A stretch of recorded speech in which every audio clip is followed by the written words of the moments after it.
The city of Bellevue is working on the comprehensive plan called Bellevue 2044, which is a plan that guides how the city accommodates population growth for the next 20 years. It focuses mainly on the approach towards housing, transportation, and livability.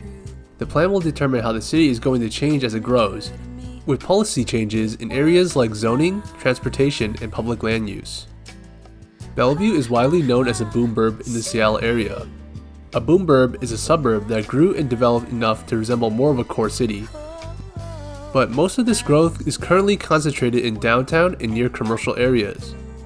The majority of the residential land remains largely suburban, characterized by large swaths of single-family homes, strict separation of land use, and a car-centric development style. Bellevue's comprehensive plan could change this though. After House Bill 1110 passed, it will require cities with at least 75,000 people to allow for 4 units of housing on all residential land, and 6 units of housing if the lot is within a quarter mile of a major transit stop or if 2 of the units are affordable. To add to this, House Bill 1337 also passed, which requires cities to allow for at least 2 accessory dwelling units on a single family lot. An accessory dwelling unit, or ADU, is a secondary housing unit built on the lot of an existing single-family home. These accessory dwelling units can either be attached to the existing house or detached in the yard as a standalone building. The bill also establishes some basic guidelines for the regulation of these units, related to maximum size limits, building height requirements, aesthetics reviews, and setbacks. Suburbanites are quaking in their boots at the uncertainty of how these new laws will change their neighborhood. However, the future of these places is actually not uncertain. There are neighborhoods that have already gone through this transformation that we can look at for comparison. So now, let's peek into how a suburb would look like if it were upzoned. Going over to the other side of Lake Washington, the Judkins Park neighborhood in Seattle is zoned mostly for low-rise residential, a zoning type that allows for multifamily residential housing at low-rise heights. Looking around the neighborhood, there are still single-family homes in the area, but they mingle with other housing types. You've got modern blocky buildings, older pointy buildings, and all the stuff in between.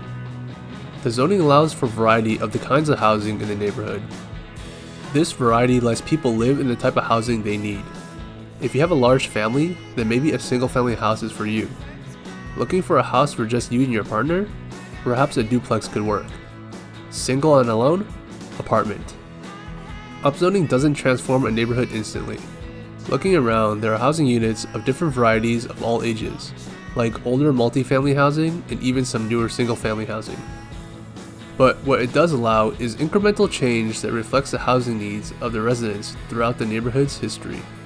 Large growing suburbs like Bellevue could see a gradual transformation in their single-family home neighborhoods to something more akin to what we see here in Judkins Park, if they adopt low-rise multifamily zoning for their comprehensive plan. The low-rise residential zoning present in Judkins Park meets the 4 to 6 units per lot requirement in House Bill 1110. With this kind of zoning, you can expect to see the following kinds of housing be introduced to the newly upzoned areas. First is cottage housing. These are standalone housing units that share the lot surrounding a common space. Second are row homes, which is a row of houses where all the units are attached by a wall, side to side and facing the street. These are popular in a lot of older American cities. The third is townhouses, which is similar to a row house, where the units are attached by a wall, but townhouses do not have to face a street and can be attached on any side. And lastly are apartments, which are basically a catch-all for all kinds of housing that don't fall in the first 3 categories. The units here can be stacked and come in a large variety of forms. Now let's look at House Bill 1337. How do accessory dwelling units influence housing on single-family lots? From the street, it's not entirely clear which homes have them, but if you look at some of the alleyways, it begins to become more apparent where they are. While these seem similar to other types of middle housing like cottage cores or townhouses, they are regulated differently because they exist as a secondary unit to complement an already existing primary housing unit. Partially because of this, they are often smaller and have more limitations on things like height and size. Not to completely discredit the humble ADU, it does serve a purpose for those who want to have multi-generational housing, because they are a convenient type of housing for family members to live close by. The kind of homes that these house bills hope to bring seem neat, but people are quick to point out their concerns. So let's compare a single-family zone area and a low-rise multifamily zone area in Judkins Park. Looking at a typical single-family home area, there's usually nothing too special or unique about the character. Just a lot of individual homes with nothing notable about them. In the multifamily area, the change really isn't drastic. It kind of feels the same. The houses are slightly taller, but that's not really that noticeable because half of them are covered by trees. Speaking of trees, the loss of tree canopy was also a concern. Enormous parking lots, overbuilt roads, and highways built around autocentrism are way bigger contributors to killing trees than someone's granny living in a glorified backyard shed or the fugly house that you like to rag on. If anything, by not building denser infill housing, politically convenient suburban sprawl will spread out and clear more tree canopy in some far-flung exurb. Let's look at an example. Snoqualmie is what I'd consider an exurb. It's a small city around 28 miles away from Seattle.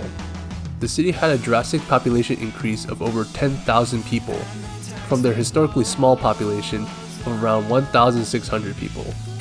This was largely due to the suburban-style housing developments over in the Snoqualmie Ridge neighborhood in the 2000s. Trees in the area were cleared for grass lawns, homes, and a golf course. The First Hill neighborhood in Seattle has a similar population as Snoqualmie, but is built over 15 times as dense. First Hill is only around a third of a square mile in size, while Snoqualmie is over 7 square miles. Several square miles worth of trees could have been preserved if we built another First Hill instead of a Snoqualmie, not to mention that the folks in Snoqualmie are probably going to drive for the rest of their lives. Speaking of driving, traffic. These bitches never shut the fuck up about traffic. It is probably the biggest concern for suburbanites. Honestly, I can see why. Roads can get pretty congested here, and controlling density can be seen as a way to control traffic volumes. But housing isn't really the sole driver of traffic though. Many companies and industries grew and operate in Bellevue, drawing in workers from not just Bellevue but the surrounding municipalities. Limiting housing within city borders isn't going to meaningfully reduce peak traffic if the companies and industries driving that traffic still persist and grow in Bellevue. It's likely that the traffic will increase as more workers will have to drive from other cities by car due to distance from work. Denser housing and the mixing of land uses could be a way towards reducing vehicle miles traveled by bringing people closer to their destinations and enabling them to pick convenient alternatives to driving. Seattle has leaned into density and public transit pretty hard in the past few decades, and overall vehicle volumes on the road have been on a downward trend despite a growing population. There were plenty of the usual crime concerns as well. Some were even implying that keeping the high cost and exclusivity of Bellevue will keep crime and poverty out. Other than being wrong about Bellevue becoming a dangerous, crime-ridden hellscape, shit like this is so out of touch to the many working class people who struggle to live in the city, and are actively being priced out because they can't find housing that they need close by. Bellevue's housing costs have outpaced all their neighbors, largely due to job growth outpacing housing supply, causing a price spike from a supply shortage. Bellevue has got to go with the most housing-focused alternative in their comprehensive plan, so the city can build the kinds of housing that meets the needs of the people who live there, because we're long overdue to bring in changes in the right direction.